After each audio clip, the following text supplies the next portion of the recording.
এই পুরো অংশ জুড়ে যে কালো বৃষণটি দেখলেন সেটা উপরের দিকে একটু উঠানো ছিল এবং খুবই ব্ল্যাক কালারের ছিল। এটাকে বলা হয় মোল।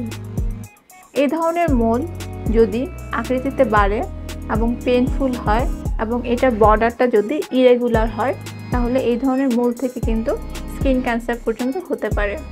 তাছাড়াও এই ধরনের মোল কিন্তু আপনার সৌন্দর্য নষ্ট করে।